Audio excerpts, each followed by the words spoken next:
В интернете есть уже миллион роликов на тему, как установить Linux параллельно с Windows. И да, я записываю миллион первый гайд на эту тему на YouTube. На этом все. Я Миша Серяк, и демо смотреть. Небольшой дисклеймер. У абсолютного большинства людей все получится так, как показано в видео, но обязательно будут люди, у которых что-то пойдет не так. Ну, это просто статистика. К сожалению, не бывает так, что 100% людей что-то повторят и все будет успешно. Обязательно будут те, у кого возникнут какие-то проблемы, когда человек будет создавать новый раздел на жестком диске или изменять размер старого раздела на жестком диске, выключится свет, и произойдет еще что-то, не знаю, какое-то механическое повреждение жесткого диска. Ну, к сожалению, так бывает. Поэтому я очень надеюсь на то, что ты позаботишься о своих данных и сделаешь какую-то резервную копию важных тебе файлов. А еще я крайне настоятельно рекомендую сделать вторую загрузочную флешку с Windows на тот случай, если у тебя система не будет загружаться и тебе нужно будет как-то ее аварийно восстановить. Первый этап, который нам нужно выполнить, это сделать установочную флешку. Для этого нам внезапно понадобится флешка и дистрибутив Linux, который вы выбрали для установки. Ну, я конкретно рассматриваю Linux Mint Cinnamon. Чтобы сделать загрузочную флешку, нам понадобится утилита Rufus. Я слышал, что это топовая утилита под Windows. Скачиваю с официального сайта установщик для своей операционной системы. Выглядит это вот так. Выбираю скачать. Пусть будет переносная версия Windows x64. Чё? Бирза пунения лаконошения. Хрен знает.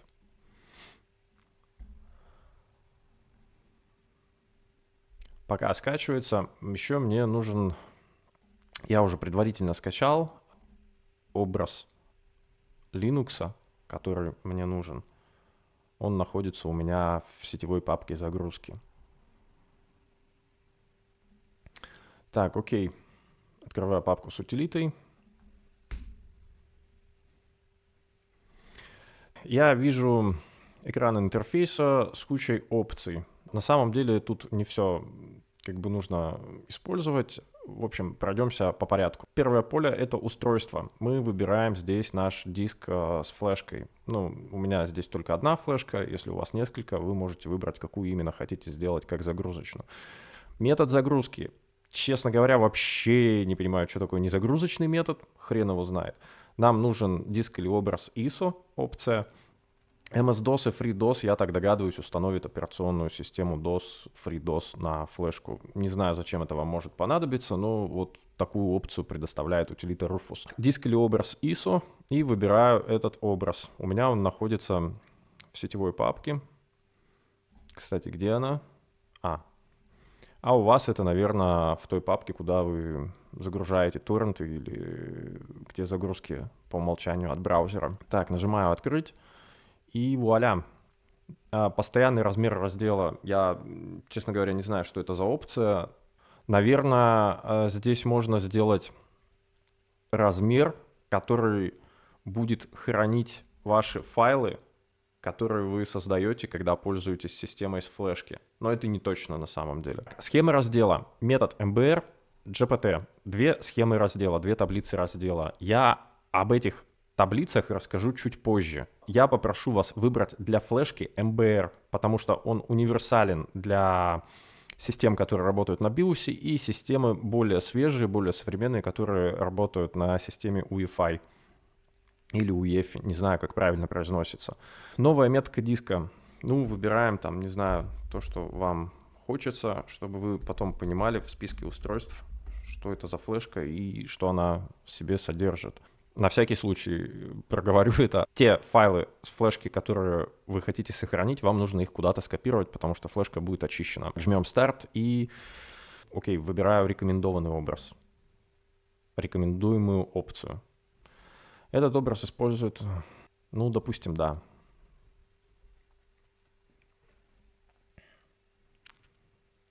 Окей, я согласен, что все данные будут уничтожены. Понеслась.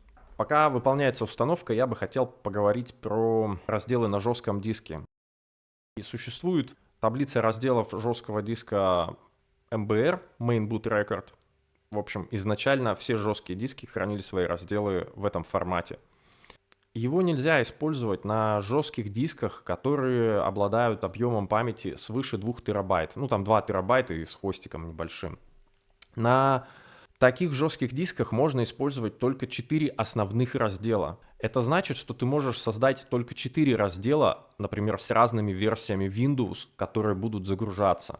Ты можешь создавать больше разделов, но вот загрузочные разделы, их называют основные, в формате MBR поддерживается только 4. Раздел загрузки данного жесткого диска всегда помещается в самый начальный сектор жесткого диска. Это значит, что если у тебя будут какие-то физические повреждения в начале жесткого диска, в первоначальных секторах, ты не сможешь больше загружаться с этого жесткого диска никак. И вот, чтобы все эти ограничения обойти, был придуман формат таблицы разделов GPT. Он может работать на дисках свыше 2 терабайт, он может иметь 128 основных разделов, и загрузочную область он может размещать куда угодно у себя. Более того, там предусмотрена функция еще автовосстановления. Если вдруг у тебя физически будут повреждены сектора, где находится загрузочная область диска, то ты сможешь их перенести или восстановить. Как узнать свою таблицу разделов в жестком диске? Для этого в Windows правой кнопкой мыши я жму на пуск, выбираю пункт управления дисками, кликаю по своему диску главному, свойства правой кнопкой мыши, тома, и здесь стиль раздела основная загрузочная запись MBR. То есть у меня вот как раз устаревший формат таблицы разделов на жестком диске. Если у тебя более современный жесткий диск, здесь написано GUID. И еще я бы хотел здесь сказать, что вот я показываю, как делать загрузочную флешку с Linux. Точно так же на данном шаге есть смысл использовать вторую флешку, чтобы сделать загрузочную флешку с Windows. На тот случай, если у тебя по какой-то причине перестанет грузиться Windows, и тебе нужно будет ее восстановить, чтобы ты не остался только с Linux. Потраться там, я не знаю, сколько это стоит, 400-500 рублей на еще одну флешку, чтобы иметь аварийный образ Windows на тот случай, если тебе нужно будет что-то восстанавливать. Ну и не забываем про бэкапы данных. Итак, флешка готова. У меня на эту операцию ушло около 8 минут. У вас может быть там какое-то другое время. Перезагружаемся, выбираем загрузку с флешки и еще раз убеждаемся, что мы сделали бэкапы, дополнительную загрузочную флешку с Windows. Погнали. Итак, после перезагрузки мы видим такой экран, где у нас несколько опций: стартануть Linux Mint или загрузиться с жесткого диска, если мы хотим вернуться в Windows. И сейчас мы увидим рабочий стол, сможем продолжить установку на жесткий диск. Запускаю программу Install Linux и полетели. Итак, первый экран, мне нужно выбрать язык интерфейса, на котором я буду выполнять установку. Ищу знакомую фразу. Ага, вот она. Продолжить. Не хотелось бы, чтобы все видео на самом деле было такое далее. А раскладка клавиатуры, на самом деле нету особого смысла выбирать там, не знаю, русскую, английскую, потому что, всегда можно тут переключиться. Да, видимо, зависит от флешки, потому что сейчас у меня установка, прям вечная. Я прям капец ожидаю. Здесь на шаге кодеки мультимедиа просто безоговорочно и бесспорно ставим галочку на опцию установка мультимедиа кодеков. Это нужно, чтобы у нас в систему сразу подгрузились MP3 кодеки, поддержка MPEG-4 и прочее, чтобы мы могли смотреть видео, файлы, слушать аудио. И вот первый экран, где можно что-то накосячить. Нам установка предлагает разобраться с установкой автоматически, это первая опция. Система сама по своему разумению уменьшит разделы Windows, создаст новый раздел под Linux и установит туда операционку. Я не рекомендую этот способ, мне как-то комфортнее, когда я сам размечаю себе диск и сам выбираю, сколько там, что будет занимать место. Поэтому я предлагаю вам выбрать другой вариант. Опция 2 — это просто отформатировать весь жесткий диск и со всеми данными сделать там необходимые разделы, куда будет установлен Linux.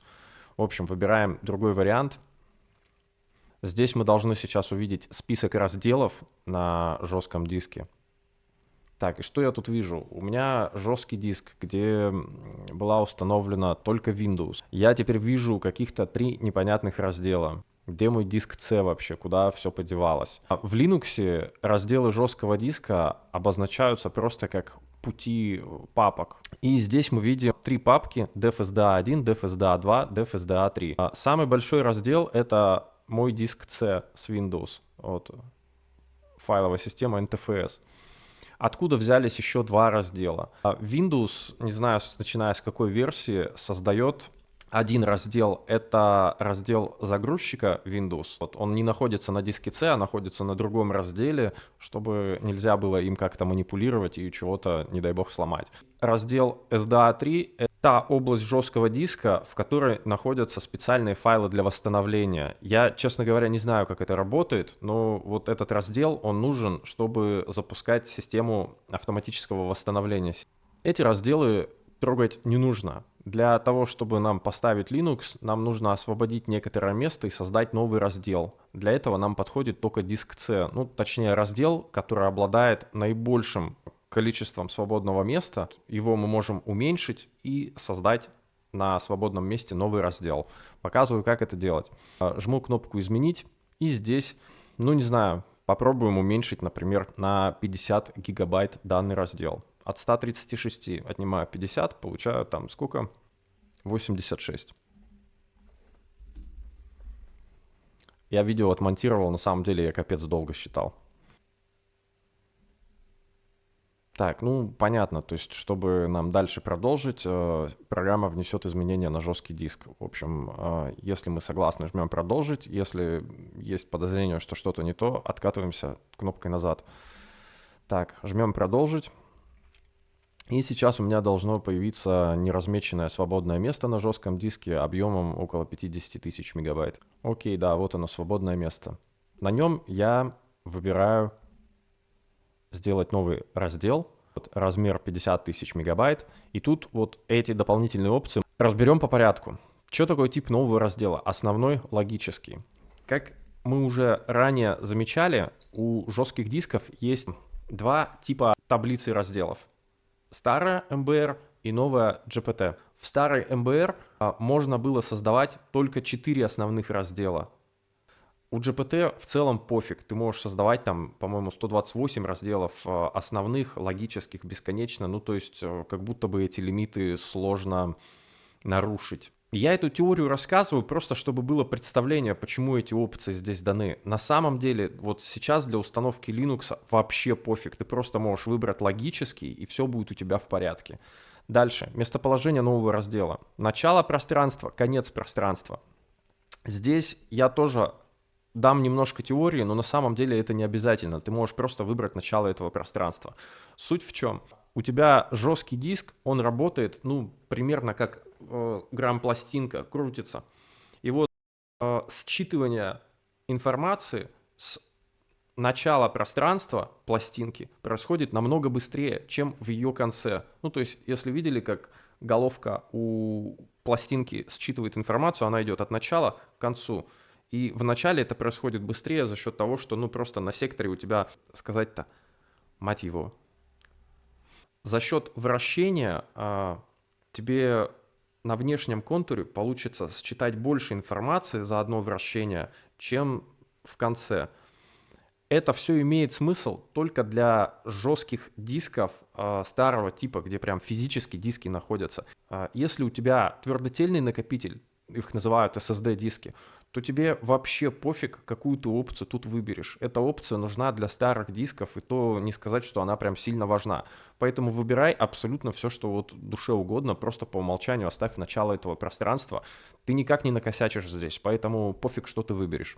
Журналируемая файловая система X4, как видишь, здесь дофига на самом деле опций можно выбрать. Я не буду рассказывать здесь про файловые системы, просто давай условимся, что здесь по умолчанию для новой системы, чтобы попробовать Linux, ты выбираешь X4. Все. Точка монтирования / Окей.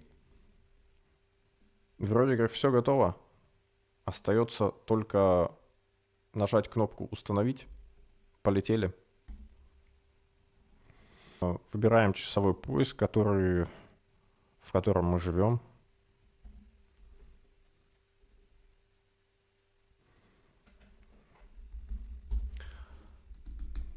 Далее выбираем, вводим имя нашего пользователя, которым мы будем пользоваться. Ну или там что? Мамкин хакер. Окей. Так. Задайте пароль. Здесь нужно выбрать что-то криптостойкое, например, 1, 2, 3, 4, 5, 6. Отлично. Неплохой пароль. 1, 2, 3, 4, 5, 6. Так, и здесь следующая опция. Это либо, когда будет загружаться Linux, мы всегда будем сразу логиниться под выбранным пользователем, или мы будем каждый раз вводить пароль после включения компьютера. Я не знаю почему, просто всю свою жизнь всегда ввожу пароль, когда система загружается. Я не выбираю автовход. Не знаю почему и по какой причине, просто вот я так всегда делаю. Также можно зашифровать домашнюю папку. Если ты ее зашифруешь, ее можно будет расшифровать, только зная твой пароль. Ты не сможешь подключить жесткий диск и свои файлы скопировать с другой системы. Они будут просто в нечитаемом виде. Поэтому на свой риск и страх вот эту опцию выбирай. Я, когда делаю резервные копии своих файлов, использую шифрование. Но вот именно постоянно в системе я не шифрую домашнюю папку, хотя ты можешь это сделать. Так, окей, продолжить.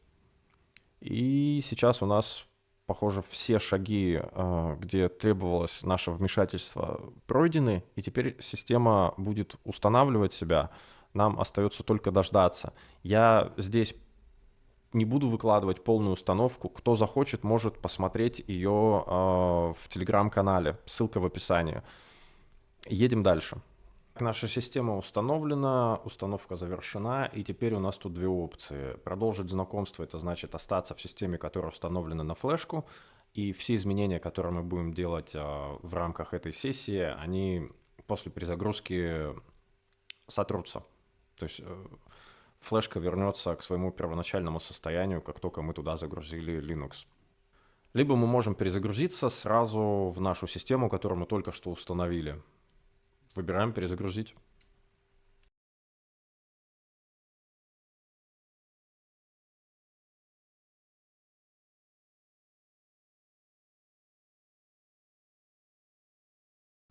И здесь в какой-то момент нам предлагают вытащить флешку и нажать Enter. Что я, собственно, и делаю. Итак, ты попробовал Linux, тебе все понравилось, или наоборот, тебе все не понравилось, но ты заметил одну такую странную фигню. Когда ты включаешь компьютер, у тебя сразу загружается Linux Mint. А как теперь мне попасть в мою любимую Windows, спрашиваешь ты? Действительно, у меня тоже случилась такая ситуация, что когда я установил Linux, у меня нету никакого выбора, какую операционную систему грузить, Linux или Windows. Обычно такая опция есть. В общем, не волнуйся, все хорошо. Твои данные, твоя винда никуда не делась. Сейчас покажу, как вернуть меню выбора операционных систем, если у тебя вдруг его нету. Логинимся в Linux. Чтобы решить проблему с загрузчиком и чтобы у нас появился выбор операционной системы, делаем следующие шаги. Открываем терминал. Да, ребят, придется немножечко заморать руки об терминал. Все команды я выложу в Telegram, чтобы можно было их скопировать там как-то или посмотреть. Набираем команду sudo, что дает нам повышенные привилегии суперпользователя. И дальше osprob. Это название программы, которая умеет определять другие операционные системы, кроме Linux, на жестком диске. Enter, вводим пароль. И... действительно, она называется osprober. Запускаем osprober. Утилита подсказывает, какие операционки она еще нашла. Это первый шаг. Шаг второй. Нам нужно отредактировать меню загрузчика. Для этого я открываю файлы. Дальше файловая система, чтобы увидеть корень. Перехожу в папку etc. Далее мне нужна папка default. Так, папки по алфавиту выстроены. И вот файл grab, который мне нужен. К сожалению, я не могу его сейчас просто начать редактировать здесь, потому что это системный файл, и чтобы его отредактировать, нужны права суперпользователя. Чтобы легко их здесь получить, я жму правой кнопкой мыши и в контекстном меню жму «Открыть как root». Ввожу пароль. И здесь я вижу еще одну папку уже с повышенными привилегиями. Здесь я жму правой кнопкой мыши «Открыть текстовый редактор». Красная плашка напоминает мне, что сейчас я редактирую с повышенными правами этот файл. Если делать это без повышенных прав, я не смогу сохранить файл, поэтому приходится делать такие манипуляции. Здесь мне нужно строчку grab timeout style переименовать в меню. Сейчас оно по какой-то причине имеет опцию hidden, то есть скрытое. И Ctrl-S. Отлично. И еще одна строчка grab disable osprober. Раскомментируем и оставляем в значении false. Сохраняем. Отлично. Теперь в терминале вводим еще одну команду. Клянусь, все, это последняя. Sudo grab update. Блять, что не так? Sudo update grab. Какие-то непонятные буковки. Ну, в общем, суть их в том, что сейчас загрузчик обновился, он нашел Windows 11 у меня на жестком диске, и теперь должно быть все в порядке. Перезагружаемся. Главное, без паники, все будет хорошо.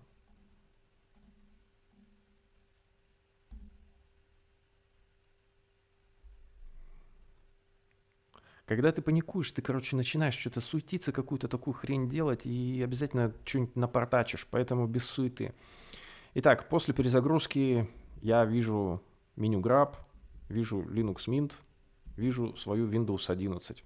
Все хорошо, все в порядке.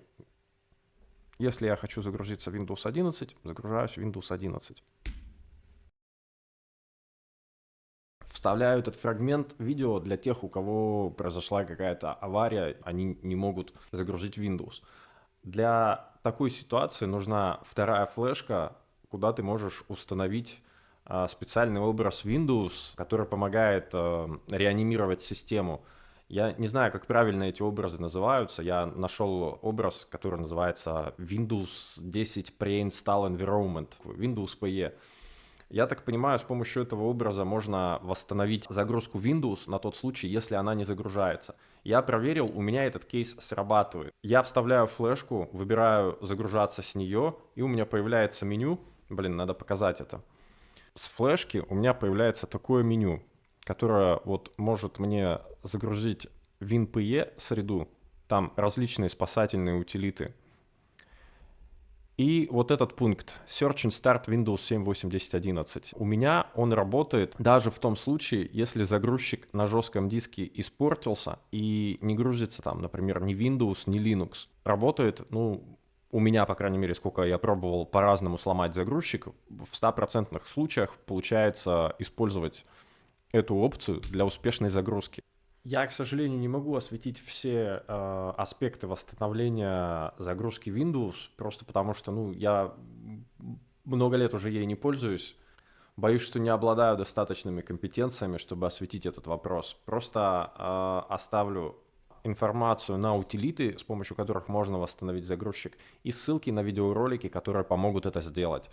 Мне было приятно за все комментарии, даже хорошие и плохие, к предыдущему видео. Стопудово я в этом видео допустил много ошибок. Буду рад, если на них укажут или просто подскажут, какие темы еще можно рассказать. До связи.